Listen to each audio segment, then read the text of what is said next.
கிறிஸ்துவுக்கு பிரியமானவர்களே, இந்த ஆசீர்வதிக்கப்பட்ட டிசம்பர் மாதம் 12ஆம் நாளிலும் தினமொரு இறைவாக்கின் வழியாக உங்கள் ஒவ்வொருவரையும் சந்திப்பதில் மிக்க மகிழ்ச்சி.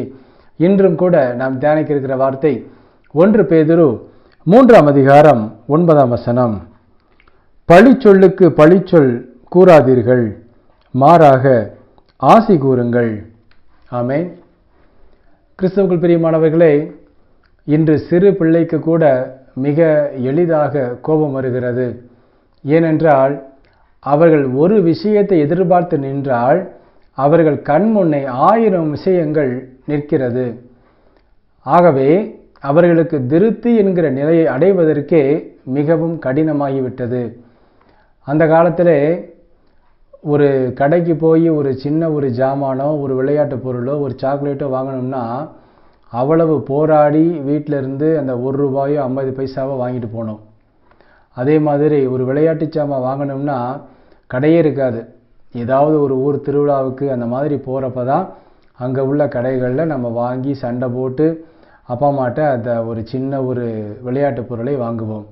ஆனால் இன்றைக்கு என்ன பிள்ளைகள் எதிர்பார்க்கிறார்களோ அதை அவர்கள் நம்மிடம் கேட்பதற்கு முன்னதாக அவர்களே செல்ஃபோனை எடுத்து பார்த்துடுறாங்க. இந்த ஜாமான் எங்கே கிடைக்கும், இதோடைய விலை என்ன, எல்லாம் தெரிந்த பிறகுதான் நம்மிடமே வந்து சொல்லுகிறார்கள். இல்லைன்னா சில பிள்ளைகள் அவங்களே ஆன்லைனில் ஆர்டர் பண்ணிடுறாங்க.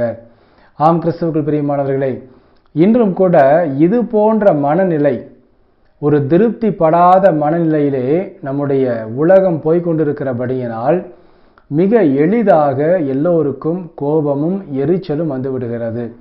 அந்த கோபமும் எரிச்சலும் என்ன செய்கிறது, ஒரு சாதாரண ஒரு வாய் சண்டை மிகப்பெரிய ஒரு பிரச்சனையாக முடிகிறது.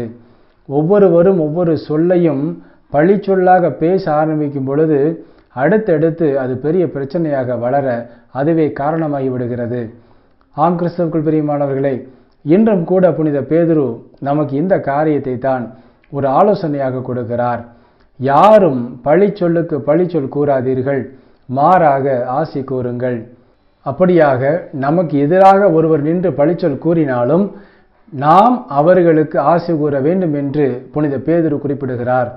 அப்படிப்பட்ட ஒரு பக்குவம், ஒரு பொறுமை இந்த காலத்திலே நமக்கு உண்டாக வேண்டும் என்றால் நம்மோடு ஆவியானவர் குடியிருக்க வேண்டும். நமக்குள் அவர் எப்பொழுதும் அசைவாட வேண்டும். கடவுளோடு நாம் எப்பொழுதும் உறவோடு இருக்க வேண்டும். அவருடைய பிள்ளைகளாக நாம் சாட்சி வாழ்க்கை வாழ வேண்டும். அவருடைய விவிலிய வார்த்தைகளை ஒவ்வொரு நாளும் நாம் தியானிக்கும் பொழுது அவர் அந்த வார்த்தைகள் வழியாக நமக்கு ஒவ்வொரு காரியங்களையும் கற்றுக் கொடுக்கிறார். நாம் எந்த இடத்திலே பேச வேண்டும், எந்த இடத்திலே அமைதியாக இருக்க வேண்டும் என்று அவர் நமக்கு கற்றுக் கொடுக்கிறார். அவருடைய ஆலோசனைகளை நாம் கேட்டு அவருடைய வழியிலே நாம் நடந்தாலே போதும். நம்மை ஒருத்தர் பழிச்சொல்லால் வசைபாடினாலும் நாம் அவர்களுக்கு ஆசி கூறுவோம்.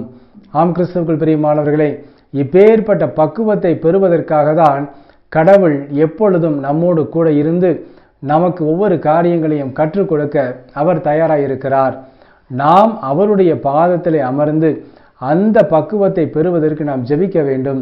ஒவ்வொரு நாளும் அதற்குரிய பொறுமையையும் ஞானத்தையும் அவரிடம் நாம் கேட்கும் பொழுது அவருடைய விசேஷித்த ஞானத்தினாலும் பேரன்பினாலும் நம்மை நிரப்புவார்.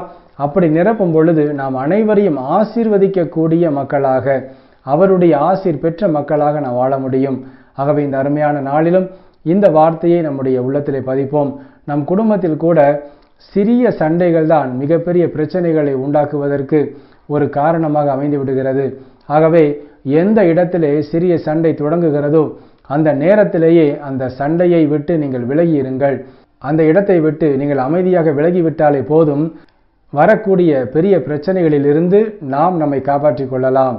அது மட்டுமல்லாது நாம் அவர்கள் மீது கோபப்படாமல் அவர்களை நாம் ஆசீர்வதிக்கவும் சமாதானத்தை மீண்டும் உண்டு பண்ணவும் கடவுள் நமக்கு அருமையாய் கற்றுக் கொடுப்பார். ஆமென். நாம் ஜெபிப்போமா? அன்புள்ள இயேசு மகாராஜாவே, எங்கள் அன்பு தகப்பனே, இந்த அருமையான புதிய நாளுக்காக உமக்கு கோடான கொடி நன்றி அப்பா. இந்த நாளிலும் நாங்கள் பெற்றுக்கொண்ட இந்த வாக்கின்படியாகவே எங்களுடைய நாவை உமது வல்லமையுள்ள கரங்களில் அர்ப்பணித்து ஜெபிக்கிறோம். ஒவ்வொரு நாளும் உமது கரங்களிலிருந்து எங்களுக்கு தேவையான ஞானத்தையும் பொறுமையும் நீர் கொடுத்து ஒரு பக்குவத்தை எங்களுக்கு தாரும் சுவாமி. இன்றும் தன்னுடைய பிறந்த நாள் மற்றும் திருமண நாளை கொண்டாடும் உமது பிள்ளைகள் ஒவ்வொருவரையும் தகப்பன் நிறைவை ஆசீர்வதித்து எல்லா நன்மைகளினாலும் நிரப்பிட அர்ப்பணித்து ஜெபிக்கிறோம். இயேசு கிறிஸ்துவின் வெளியேறப்பட்ட நாமத்திலே ஜெபிக்கிறோம் எங்கள் ஜீவனுள்ள நல்ல பிதாவே, ஆமேன்.